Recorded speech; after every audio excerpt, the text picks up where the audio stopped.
Hello and welcome to our YouTube channel. दोस्तों, आज की वीडियो में हम बात करने वाले हैं अकाउंटिंग टर्म्स के बारे में। जैसा कि हमने अपनी पिछली वीडियोस में पढ़ा था क्या कि अकाउंटिंग कितने टाइप की होती है, यानी अकाउंटिंग 3 टाइप की होती है, जिसमें से पहला हमारा था फाइनेंशियल अकाउंटिंग यानी कि वित्तीय लेखांकन, और दूसरा हमारा था कॉस्ट अकाउंटिंग यानी कि लागत लेखांकन, और तीसरा हमारा था मैनेजमेंट अकाउंटिंग यानी कि प्रबंधन लेखांकन। तो आज की वीडियो में हम बात करने वाले हैं अकाउंटिंग टर्म्स के बारे में। ठीक, तो अकाउंटिंग टर्म होता क्या है एक्चुअल में, कि जैसे बिजनेस में क्या होता है कि बहुत सारे अलग अलग टर्म्स होते हैं, अलग अलग चीज़ें आती हैं। जैसे कि आप जैसे मान लीजिए अगर आप साइंस बैकग्राउंड के हैं तो आप साइंस, मान लीजिए कोई बच्चा है जो 10th स्टैंडर्ड पास आउट हुआ, अब उसको कॉमर्स लेना है, अब उसको कॉमर्स का ABC भी नहीं पता है, या फिर कोई बच्चा आर्ट्स का था या 10th तक तो सारी क्लासेस चलती हैं, उसके बाद मान लीजिए उसको साइंस बैकग्राउंड में जाना है।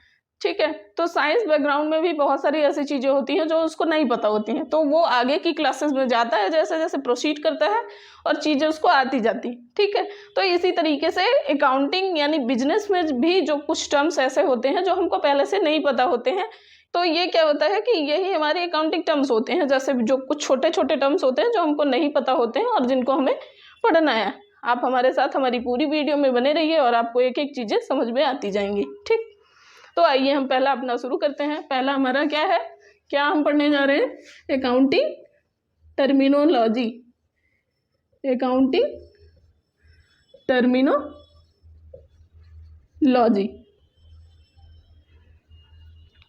ठीक, क्या पढ़ने जा रहे हैं, अकाउंटिंग टर्मिनोलॉजीज। ठीक है, जिसमें हमारा पहला टर्म है क्या, ट्रांजैक्शन।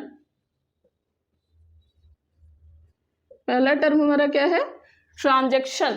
ट्रांजैक्शन यानी कि लेन देन। क्या होता है, लेन देन। ठीक, लेन देन। ठीक, लेन देन। ठीक, कोई भी लेन देन करने के लिए मेनली क्या जरूरत पड़ती है हमें, किन चीजों की, यानी 2 पार्टीज की जरूरत पड़ती है। एक तो बायर, ठीक, बायर, और दूसरा क्या होता है, सेलर। किन किन चीजों की जरूरत पड़ती है, एक तो बायर की और दूसरी सेलर की, यानी एक खरीदने वाला, बायर यानी कि खरीदने वाला, और सेलर यानी कि बेचने वाला। ठीक है, इन 2 पार्टीज की हमें जरूरत पड़ती है। ठीक, कोई भी ट्रांजैक्शन को कंप्लीट करने के लिए 2 पार्टीज का होना कंपलसरी होता है। उसके साथ ही इनके बीच में किन चीजों का ट्रांजैक्शन हो रहा है, 2 चीजों का हो सकता है, या तो गुड्स का हो सकता है, किनका किनका, या तो गुड्स का हो सकता है या फिर सर्विसेज का। ठीक, गुड्स या फिर सर्विसेज। ठीक है, गुड्स या सर्विसेज के बदले में या तो आप किसी बायर को गुड्स देंगे और उसके बदले में आपको क्या मिलेगा, कैश। ठीक, या कोई सर्विस देंगे उसके बदले में भी क्या मिलेगा, कैश। ठीक, या गुड्स के बदले गुड्स भी मिल सकता है। ठीक है, गुड्स के बदले गुड्स भी मिल सकता है। ठीक है, इस तरीके की जो भी हमारी टर्म्स होंगी जो बिजनेस में यूज की जाएंगी उन्हें हम क्या कहते हैं, ट्रांजैक्शन कहेंगे। ठीक, समझ में आया। ट्रांजैक्शन हमारी 2 तरीके की होती है, जिसमें से पहली हमारी होती है कैश ट्रांजैक्शन,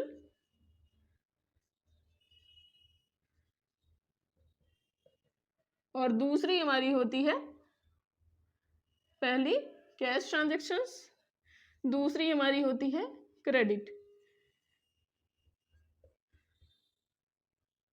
जब कोई भी वस्तु या सेवा यानी कि गुड्स या सर्विस आप नगद लेते हैं, यानी कि कैश पे करके आप लेते हैं, तो उसको हम क्या बोलते हैं, कैश ट्रांजैक्शंस बोलते हैं।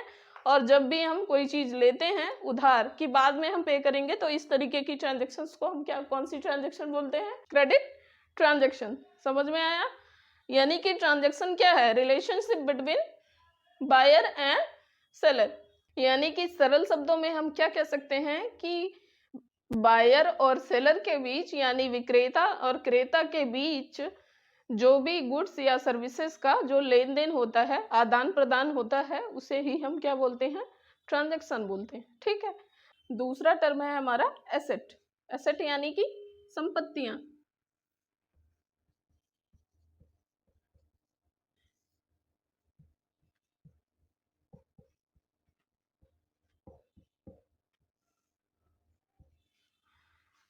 संपत्तियां क्या होती हैं? जो हमारे पास होती हैं। जैसे हमने जमीन खरीदी तो वो क्या है? हमारी संपत्ति। हमने फोन खरीदा तो वो क्या है? हमारी संपत्ति है। ठीक है। हमने कोई फेस वॉश खरीदा या कोई और चीज खरीदी जो खाने पीने की चीजें हैं, वो क्या है? उस टाइम के लिए हमारी संपत्ति है। ठीक है। मान लीजिए हमने मार्कर खरीद लिया है तो वो क्या है? हमारी संपत्ति है, जो हमारे बिजनेस टर्म में यूज होती है। ठीक है। संपत्तियां हमारी दो तरीके की होती हैं। पहली हमारी होती है फिक्स्ड और दूसरी हमारी होती है करंट। ठीक। पहली कौन सी होती है? Fixed asset. और दूसरी कौन सी होती है? Current asset. फिक्स्ड एसेट होती है यानी कि जो फिक्स नेचर की होती हैं। कोई भी ऐसी चीजें जो फिक्स नेचर की होती हैं, इसको दो भागों में कैटेगराइज किया गया है। इसको कितने भागों में कैटेगराइज किया गया है? दो भाग में। पहला टेंजिबल और दूसरा इनटेंजिबल। ठीक। क्या क्या? टेंजिबल और इनटेंजिबल। टेंजिबल वो चीजें होती हैं जैसे लैंड, बिल्डिंग, मशीनरी, ये सब क्या है? आपका टेंजिबल होता है। क्या क्या? लैंड, बिल्डिंग, ये सब कुछ क्या है? आपका टेंजिबल एसेट होता है। इनटेंजिबल के अंदर कोई भी ऐसी चीजें आती हैं जैसे आपका गुडविल हो गया, कॉपीराइट, ठीक, और आपका सॉफ्टवेयर हो गया। ये सब क्या है? इनटेंजिबल है। कॉपीराइट, गुडविल, सॉफ्टवेयर, आपका ये सब क्या है? इनटेंजिबल एसेट के अंदर आता है। करंट एसेट्स वो एसेट होती हैं जिनका मेन काम होता है कि वो 1 साल के अंदर खत्म हो जाए। जैसे आपका कैश होता है। ठीक है। कैश हो गया, मार्कर हो गया। ठीक। कैश हो गया, मार्कर हो गया, यही सब होते हैं। ठीक है। कैश हो गया, मार्कर हो गया, ये सब क्या है? आपकी करंट एसेट के अंदर आती हैं। ठीक। जैसे कोई भी ऐसी चीज जो हमारी संपत्ति हो, जो 1 साल के अंदर तक चले, उसको हम क्या बोलते हैं? करंट एसेट बोलते हैं। और जिनका नेचर क्या हो, 1 साल से ज्यादा के लिए यूज करने वाला हो, वो क्या होती है? हमारी फिक्स्ड एसेट होती है। तो इस तरीके से हमने जाना क्या एसेट दो तरीके की होती हैं, यानी फिक्स्ड में भाई दो टाइप की होती हैं, एक टेंजिबल और एक इंटेंजिबल। दूसरी हमारी होती है करंट एसेट। ठीक। अब यानी कि फिक्स्ड एसेट क्या होती हैं? यानी जो ऐसी संपत्तियां जो 1 साल से ज्यादा के लिए यूज की जाती हैं, वो हमारी क्या होती हैं? फिक्स्ड नेचर की होती हैं, जो 1 साल से ज्यादा तक हमें बेनिफिट दें। ठीक। और दूसरी करंट एसेट क्या होती हैं? जो 1 साल के अंदर ही समाप्त हो जानी है, वो हमारी होती है करंट एसेट। ठीक। तो आइए हम अपने तीसरे टर्म की बात कर लेते हैं, जो है हमारा लाइबिलिटी। क्या है? लाइबिलिटी। तीसरा टर्म हमारा है लाइबिलिटीज। लाइबिलिटीज यानी कि दायित्व। क्या है? दायित्व। ठीक। लाइबिलिटी यानी कि जिम्मेदारी। जैसा कि आपने किसी से लोन ले रखा है या फिर कोई भी ऐसा आपने काम किया है जिसके बदले में आपको कुछ चुकाना है और 1 साल के अंदर चुकाना है, या कुछ ऐसी भी चीजें होती हैं जो 1 साल के बाद आपको चुकाना है।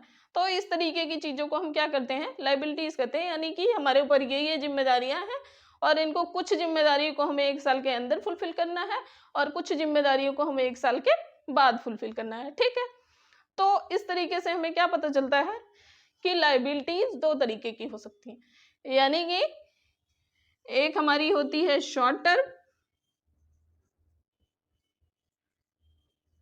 और दूसरी होती है हमारी लॉन्ग टर्म लायबिलिटी। क्या क्या? शॉर्ट टर्म और लॉन्ग टर्म।